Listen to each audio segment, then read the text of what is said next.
From the Gert Boyle studio at OPB, this is Think Out Loud. I'm Dave Miller. White oak prairies once sprawled over hundreds of miles of the Willamette Valley and created habitats for countless other species. Today, after more than a century of development, only 10% or so of that habitat remains. Most of that is on private land. Since 2010, the Clackamas Soil and Water Conservation District has been working with private landowners to preserve and restore this white oak habitat. We're going to hear about those efforts right now. Brendan Addis is a conservation specialist at the district. Michael Hayes owns 10 acres south of Oregon City and has been working with the district to restore this important habitat for the last 3 years. They both join us now. It's great to have both of you on Think Out Loud. Thanks for having us. Brendan, I don't normally do this, but I want to start by asking you about one of your tattoos. You've got an oak leaf there on your right forearm. Why? Well, I have a lot of tattoos to kind of just symbolize the connection and devotion to working in natural areas and being a part of it. I had this one in the works before coming to the district, but I do like to joke that they had me branded, so I'm dedicated to the job. So you cared about white oak savannas, prairies before you got to the district. What do you think every Pacific Northwesterner should know about this habitat? Yeah, I mean, we're blessed in the Northwest to have a diversity of really beautiful ecosystems. But the oak one, as you mentioned, there's 10% of this historic landscape left intact in that way. And I think something that I draw as a parallel is if you think about the Northwest without salmon, like that's an iconic totemic piece to us. And if you know that history of the oak and what that really is to our region, losing it would be, a loss of our identity in that. It's interesting when you put it that way because I think very few people in the Pacific Northwest, many fewer people know about oak habitat compared to salmon habitat. There's a salmon license plate in Oregon. I don't think that there's a white oak one, at least not yet. What role do white oaks play in an ecosystem? Yeah, so there's probably over 200 species of animals that are dependent on oaks. There's 300 or more plant species that live within oak habitats. And oaks can take a variety of different habitat types, but that oak savanna, it creates a unique space and supports a unique space. And I mean, the oak trees themselves, you have these big trees, complex branches, the acorns is a huge food source, and they live for a long time. So even in death, a dying oak tree is a home to hundreds of species. And so they're just a real keystone. It's a thick web, a thick strand in that web of life. And if you lose that, a whole lot of things collapse with that. What did these habitats look like before Europeans arrived? Yeah, so you would have a mix. You would have oak woodlands. You'd have areas where you have oak with pine or oak with fir. But the oak savannas is a piece that we were really missing. This would have been kind of your more mix of grasslands and clusters of oak. And there's multiple things that have affected that. You have the development. We have invasive plants. But a key thing that's been lost too is fire on the landscape. And that's not just natural fire, but that was cultural fire. And you have millennia of the peoples living here in balance and stewarding that landscape. So the removal of how Native peoples were living on the land has greatly altered it as well. Michael, can you describe what your property south of Oregon City was like when your family bought it about 5 years ago? Yeah, so our property, we have about 5 acres of oak woodland and oak prairie. And of those 5 acres, probably 1 to 2 had been pretty much completely overgrown by invasive blackberry and invasive Scotch broom. What made you decide to try to restore this white oak habitat on your property? Yeah, before we moved, I had gotten into gardening just on my property. We moved from Southeast Portland, where we had a very small lot, and we moved into, near Oregon City, and just walking through the forest, really appreciating some of the really beautiful areas. I wanted to see what I could do to get rid of some of the invasive species. But for anybody that's tried to tackle even a small stand of blackberry, they are aggressive. And so I started... painful, yeah. So I started looking online and kind of got into a rabbit hole of resources through the county and emailed and, had a really good response from the Soil and Water District of resources and support. At that initially, I mean, was it, I want to be able to walk through my property and the blackberry canes and thorns are preventing that? Or was it more, I know what white oak savanna or prairie once was, and I want to do my part to restore this small corner of it. Yeah, more the latter. I mean, I could walk through. There were, paths that had been kind of laid by the prior owners, but there were areas where it was just an acre of 10-foot tall stands of blackberry. And so seeing what some areas of the property looked like that were so beautiful and so diverse, and then others that were just this monoculture of aggressive blackberry. So in this case, you reached out to the district to say, what can I do? Can you help? Yeah, correct. Brendan, how common is that? I mean, I'm wondering, as I mentioned at the beginning, you've been partnering with private landowners because that's where the vast majority of the remaining white oak habitat is, and so that's where you go, where the land is. How in general do you hook up with landowners like Michael? Is it common for them to reach out to you first, or do you normally reach out to them?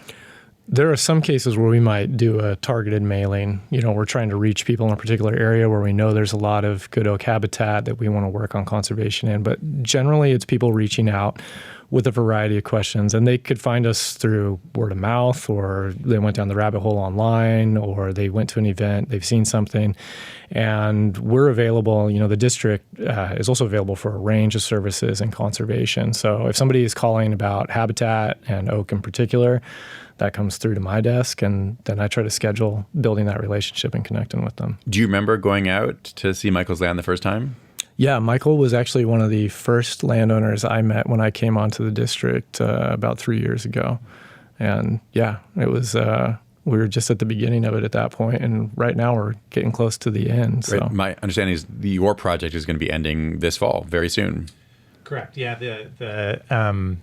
the timeline for the grant and the support from the Soil and Water District, will end at the end of this coming fall.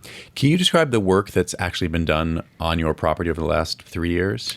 Yeah, so it's kind of gone in phases. The first phase was the really hard manual labor of removing as much of the blackberry and Scotch broom as we could. And then since then, it's been repeat treatments of, cutting down any regrowth of blackberry and Scotch broom, treating any regrowth, and then starting to, in the last year, plant seed and plant new shrubs and trees. Including new white oak, or that's already established and fine? Including new white oak. So I think last winter we planted about 100 new white oak trees, and then we'll plant more this coming winter. Have the blackberries been coming back? Yes. I think it will be a lifelong project of mine to continue walking and getting rid of anything I can. How much has this project cost overall? So it's a lot of work. I mean, crews of people coming in and spending days doing manual labor in the forest is not cheap. And so, it's been tens of thousands of dollars. And how much of that have you had to pay for? It's hard to give an exact number, but I think something like 25% or so of probably all of the work has come out of our kind of individual funding. Does that sound about right, Brendan? Yeah. And Brendan, in general, where does the rest of the money for these often expensive? This is just manual labor projects, and as well as power labor. But this is humans doing hard work. Where does this money come from? So it's public resources, and that's a big part of what we're looking at on our end as conservation specialists is, we're connecting with landowners to help them, but the service that we're providing, we look at it as a communal service.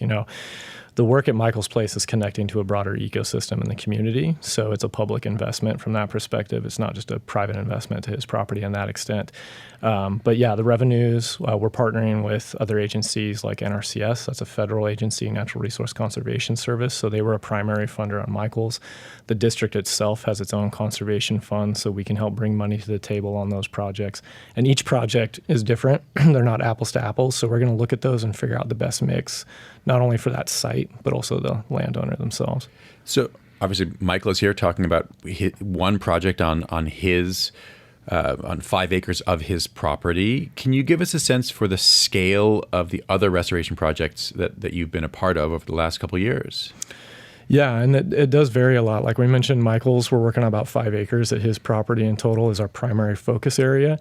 I have about a half a dozen other properties that I'm working at that range from 5 to 20 acres. I'm looking at a site right now that'll be about 60 if that comes on board next year.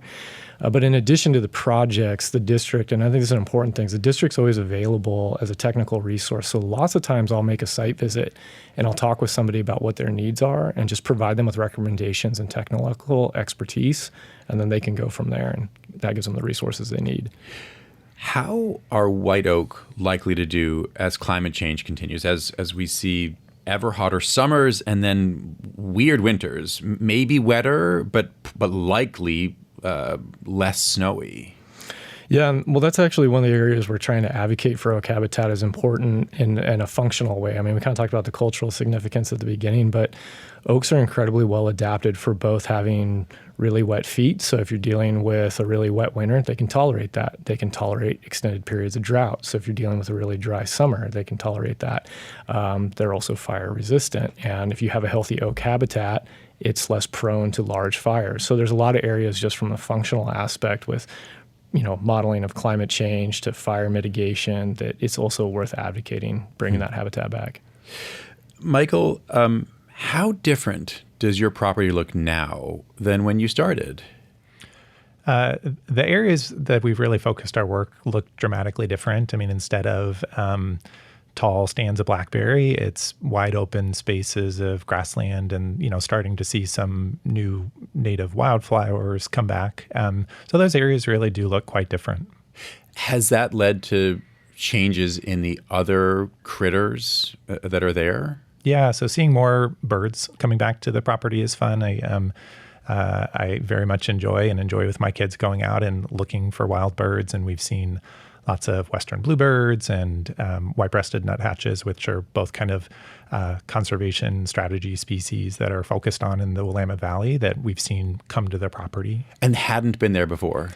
At least not that I had noticed before. And so, I don't know how much of it is my eyes are more attuned to it than they used to be. But definitely I see a lot of wonderful, wild birds coming all the time to the property.